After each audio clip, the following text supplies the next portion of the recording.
Yeah, right. How do gadgets work these days? You all know how to work them. Yes.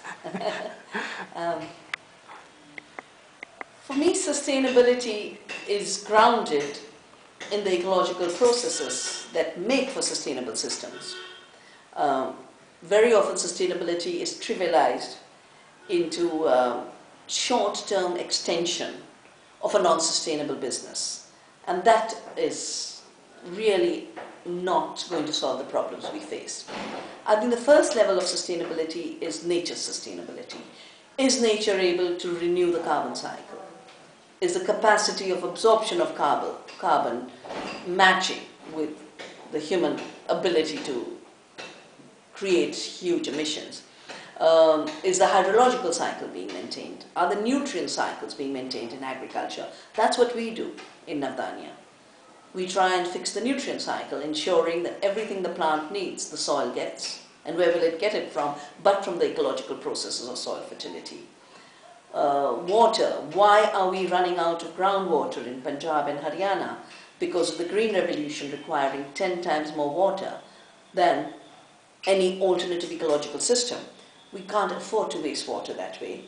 We can't afford to dam every river, mine every aquifer, because we've seen in 10-15 years we are getting a water famine. There are ways to use water more prudently so that the hydrological cycle can carry on forever. We have right now a system where you have all the water for some people. We need a system in which there's some water for all people. That means reducing water use. And of course then there's the big challenge of the sustainability of the planet's complex cycles of that create the weather system, the climate system, called the climate crisis. It's also called global warming, but I think it's time for us to shed that word, because again it's being trivialized. It's as if an extended winter in Delhi means there is no climate instability. This is part of climate instability.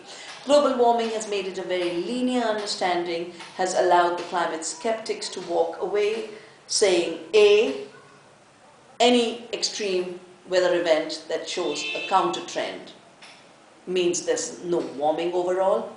Secondly, they are working on dismantling a few indicators that have been used, some of them not very reliably, like the 2035 date set in the IPCC report about the melting of glaciers. Now the date is wrong, it was sloppy to have put it, but that does not mean the glaciers are not melting.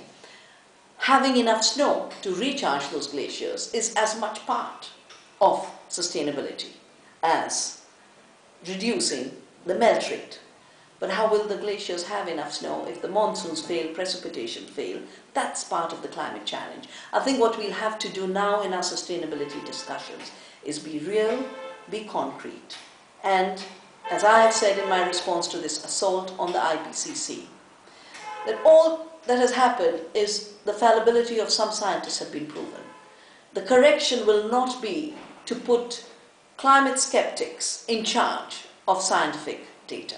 What we need is people's involvement. Only when there is a broad base of participation will we have real sustainability, and therefore we can only have serious ecological sustainability with social sustainability. In our country we face a huge problem, that the social sustainability too is under threat. Farmers are losing their land. The story of Singur, of Nandigram is there. Right now we have Kalinganagar, POSCO, Vedanta, the green hunt in the tribal areas.